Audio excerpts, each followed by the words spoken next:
안녕하세요. 반갑습니다. 한정리입니다. 이번 시간에는 장기 기억에 도움이 되는 심리학 이론을 영어 학습을 할 때 어떻게 쓸 수 있는지 함께 소개해 보려고 합니다.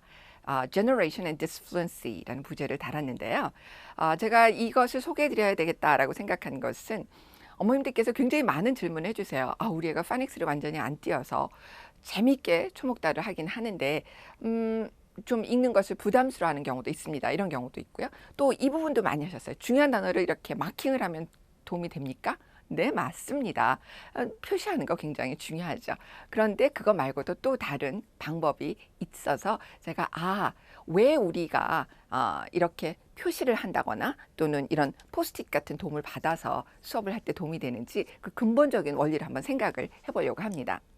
미국의 굉장히 그 유명한 대학에서 그 리서치를 했습니다. Scientific Research, 심리학과에서 있었는데 어떤 일이 있었냐면은 그 단어를 두 개씩 pair, 짝을 지어서 기억을 하게끔 한 거죠. 그리고 또 한 집단은 똑같은 단어를 짝을 지어서 제시를 하되 그 단어의 스펠링을 하나씩 드러낸 거예요. 그래서 지금 보시는 것처럼. 그래서 비교를 했습니다. 그룹 1과 그룹 2, 그룹 A, B 두 그룹을 비교를 해보니까 놀랍게도 스펠링을 중간중간 빼낸 그룹이 20%나 더 장기 기억을 하더라는 거죠.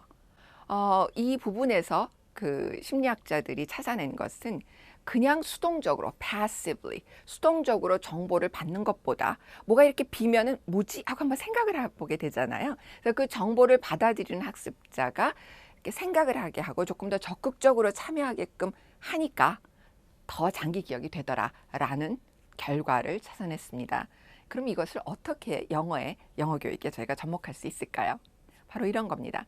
같은 단어를 주더라도 예를 들면 happy 했을 때 HAPPY 이렇게 해서 주는 방법도 있겠지만 H하고 PPY를 주는 거죠. A나 뭐 이렇게. 자, 그래서 연락을 한번 해봤어요. 도대체 어디를 이걸 빼야지 되는지, 스펠링을 어떤 걸 빼야지 되는 룰이 있는지 봐도 잘 모르겠더라고요. 그랬더니 너무 재밌는 것은 랜덤하게 뺐다고 그래요. 그러니까 무작위로 빼냈다고 그러는데 그들은 사실 영어를 모국어로 한 사람들이고 심리학과에서 한 거기 때문에 영어 교육 때문에 한 건 아니니까 여기서 우리가 기억할 거는 어린이들이 잘 틀리는 학습자가 잘 틀리는 스펠링 부분 그러니까 EFL 환경에서 English as a Foreign Language 우리처럼 영어를 모국어로 쓰지 않는 사람들이 영어 공부하기 위해서 이 이론을 쓰려고 그러면 좀 잘 틀리는 거, 혼동하기 쉬운 거 이런 부분들을 우리가 빈칸으로 제시를 해주면은 훨씬 공부를 잘 할 수 있고 오래 기억할 수 있다는 것. 그게 바로 이 generation. generate 한다는 건 생성한다는 뜻이잖아요. 뭘 만들어내는 거잖아요. 그래서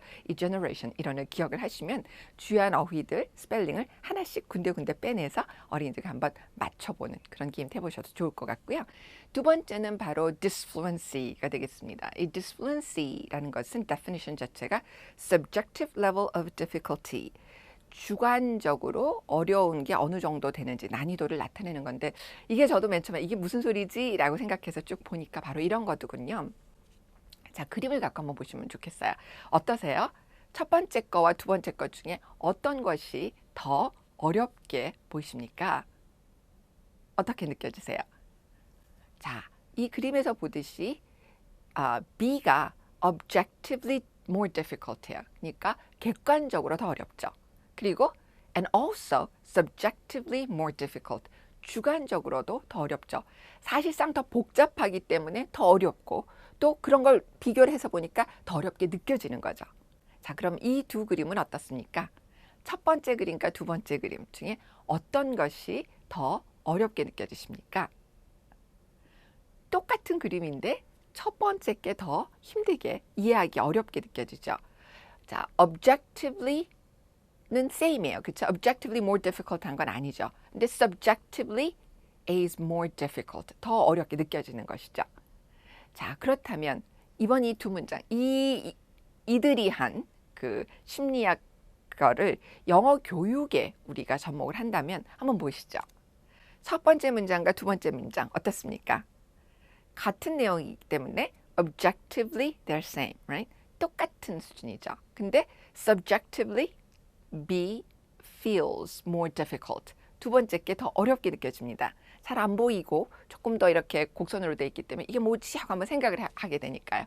자, 이게 바로 disfluency의 내용입니다. 아주 간단한 이론인데 사실 그 영어 교육에 굉장히 큰 영향을 미칠 수 있는 거라고 생각이 되어집니다. 부모님들께서 애들이 아직 단어를 잘 모르기 때문에 리딩을 듣고 보고 뭐 애니메이션 보고 뭐 seeing time 즐기고 게임도 좋은데요. 막상 읽으라 그러면 좀 힘들어합니다. 그런 부분들이 계시죠. 자, 이럴 때 주요한 부분들 포스트잇으로 지금처럼 요 단어를 붙여서 단어에 목표하는 단어들을 붙이고 가려주시면 그러면은 학생이 어린이가 이게 뭐지 하고 생각을 해보게 된다는 거 기억을 해두시고 그 다음에 그러는 과정 중에서 반드시 부모님이 다 그냥 붙이시는 것이 아니라 let them do it. 근데 무작위로 포스트잇을 붙이라고 그러면 중요하지 않은 단어에 붙일 경우가 있으니까 단어를 먼저 한번 그 keywords를 저희가 드리잖아요. 그러니까 중요한 단어들을 한번 써보시고 이 단어들 나오는 곳마다 이 중에서 한번 붙여보자라고 하고 엄마 아빠가 안 본 상태에서 붙이게 하고 그 다음에 붙여놓은 책을 부모님 읽으시면서 틀리는 거예요. white lie죠. 사실 아는데도 한두 번 틀려보세요. 그러면 자녀분이 맞힐 때 와, 엄마가 틀린 거, 아빠가 틀린 거 내가 맞았다. 그래서 굉장히 그 묘한 쾌감을 느낄 수 있을 겁니다. 우리가 자식들 기 살려준다는데 뭐 못할 게 뭐가 있겠습니까? 그래서 한번 즐겨보시고요. 아주 간단한 방법입니다. 이 마커로 하는 부분, 한글로 쓰는 거는 안 좋고요. 그런 질문 하신 분들인데 마킹하고 한글 뜻을 쓰는 거 그것은 안 되고요. 마킹도 괜찮은 방법이지만 그러면 책이 한 번 쓰고 나면 이게 지우기가 힘드니까 이런 것 갖고 필요한 부분에다 붙이고 그 다음에 또 다음번 두 번째는 단어 바꿔서 또 하고 그러면 여러 번 같은 책을 깨끗하게 즐기면서 책 자체가 놀이감으로 변하면서 재밌게 지내실 수 있을 겁니다. 한번 해보시고요. 또 좋은 아이디어들 함께 올려주시죠. 이렇게 Thank you.